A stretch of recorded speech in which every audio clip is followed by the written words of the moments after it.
Hello అండి, welcome to our channel Akhil hostel cooking. ఈరోజు video వచ్చేసి ఫిష్ కర్రీ అండి. ఈ ఫిష్ కర్రీ నేనైతే 3 రకాలుగా అయితే చేస్తాను. ఇంతకుముందు ఇదే ఛానల్లో అయితే ఒక చేపల కూర వీడియో అయితే అప్లోడ్ చేశాను. అది చూడని వాళ్ళు ఎవరైనా ఉంటే చూసేయండి. అలాగే ఇప్పుడు చేసే ఈ చేపల కూరను కూడా చాలా సింపుల్గా అయితే చేసేవచ్చు. ఎక్కువ మసాలా ఇంగ్రీడియంట్స్ కూడా అవసరం లేదు. ముందుగా అయితే ప్రాసెస్లోకి అయితే వెళ్ళిపోదాం. నేనైతే 1/2 కేజీ చేప ముక్కలు అయితే తీసుకున్నాను. వీటిని శుభ్రంగా అయితే కడిగేసాను. ఉప్పు నిమ్మరసం వేసి కడిగినట్లయితే నీసు వాసన అనేది రాకోకుండా అయితే ఉంటుంది. చేప ముక్కలు అయితే శుభ్రంగా అయితే కడిగేలా పెట్టేశాను. ముందుగా అయితే చింతపండు అయితే నానబెడుతున్నాను. ఒక బౌల్లో కొద్దిగా చింతపండు అయితే తీసుకుని ముందుగానే కడిగేసాను. ఇప్పుడైతే వాటర్ పోసి అయితే నానబెట్టేస్తున్నాను. అలాగే చేపల కూరలోకి కావాల్సిన మసాలా కొద్దిగా అల్లం, వెల్లుల్లి, జీలకర్ర అయితే సరిపోతుంది. వీటిని వచ్చేసి నేనైతే మిక్సీలో పేస్ట్లో అయితే చేసేస్తున్నాను. ఇప్పుడు ముందు చెప్పినట్లుగా ఎక్కువ మసాలాలు అయితే అవసరం లేదు. ఇప్పుడు స్టవ్ ఆన్ చేసి చేపల కూర సరిపడా ప్యాన్ అయితే పెట్టేసుకోవాలి. అందులోకి 4 స్పూన్ల వరకు ఆయిల్ అయితే పోసాను. ఈ ఆయిల్ వేడైన తర్వాత నేను తీసుకున్న కప్పుతో 1 కప్ ఉల్లిపాయ ముక్కలు అయితే ఇలా చిన్నగా కట్ చేసి అయితే తీసుకుని వేస్తున్నాను. చూడండి, ఉల్లిపాయ ముక్కలను ఇప్పుడైతే ఫ్రై చేసుకోవాలి. వీటిలో ఉప్పు వేసినట్లయితే తొందరగా అయితే ఫ్రై అయిపోతాయి ఉల్లిపాయ ముక్కలు.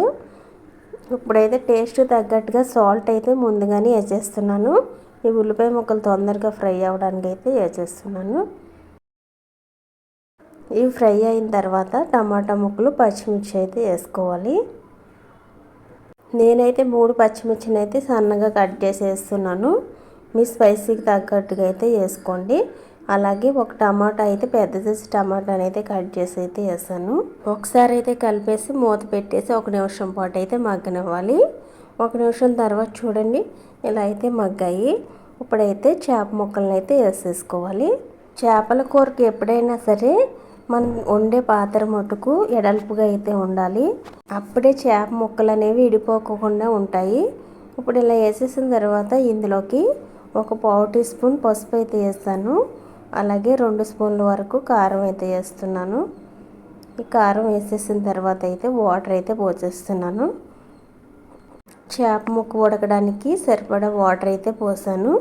వాటర్ అనేది చేప ముక్కలకి పైకి ఇలా అయితే రావాలి. చేప ముక్క ములికి వాటర్ పైకి ఈ విధంగా వచ్చిన తర్వాత మూత అయితే పెట్టేసి ఉడకనివ్వాలి. మీడియంలో పెట్టి ఉడికించుకుంటే చేప ముక్క అనేది బాగా ఉడుకుతుందండి. ఇప్పుడైతే మధ్యలో అయితే చూపిస్తున్నాను. ఒకసారి అయితే గరిటెతో ఎక్కువగా కలుపుకోకుండా అటు ఇటు కలిపి మళ్ళీ మూత పెట్టేస్తున్నాను. ఇప్పుడైతే ఇలా మధ్యలో అప్పుడప్పుడు కలుపుతూ ఉండాలి 1-2 సార్లు. ఇప్పుడైతే చింతపండు అయితే ముందుగానే నానబెట్టుకున్నాను కాబట్టి రసాన్ని అయితే చాలా ఈజీగా అయితే తీసేయవచ్చు. ఇప్పుడు ఇందులో ఉన్న రసాన్ని అయితే తీసేసి పిప్పుని అయితే సపరేట్ చేసేస్తున్నాను.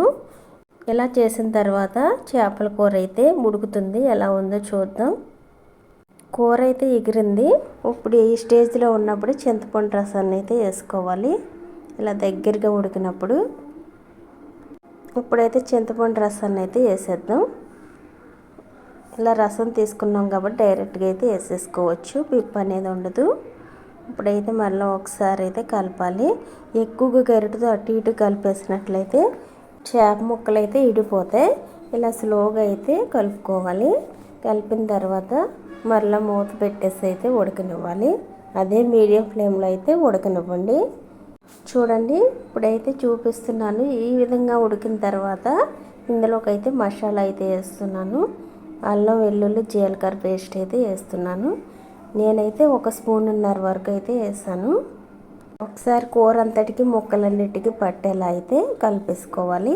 ఫైనల్గా అయితే కొత్తిమీర అయితే వేస్తున్నాను. కొత్తిమీర వేసిన తర్వాత అయితే ఒకసారి కలిపేసి ఇంతేనండి, చాలా ఈజీగా అయితే చేసేసుకోవచ్చు. ఈ చేపల కూరనైతే మీకు ఎక్కువ శ్రమ ఉండదు. ఎక్కువ మసాలాలు కూడా వాడవలసిన అవసరం లేదు. ఇందులోకి చాలా టేస్టీగా అయితే ఉంటుంది. ఇలా చేసినట్లయితే ఇంట్లో ప్రతి ఒక్కరు కూడా చాలా ఇష్టంగా అయితే తింటారు. ఈ విధంగా చేసి పెట్టినట్లయితే ఇంతకుముందు చేపల కూర వీడియో అయితే ఇంకొక రకంగా అయితే చేశాను. ఆ వీడియో కూడా మీరు చూడాలనుకుంటే చూడండి. అలాగే ఈ రెసిపీ మీకు నచ్చినట్లయితే మరెన్నో ఈజీ రెసిపీస్ కోసం మన అఖిల్ హోమ్ స్టైల్ కుకింగ్ని అయితే సబ్స్క్రైబ్ చేసుకోండి.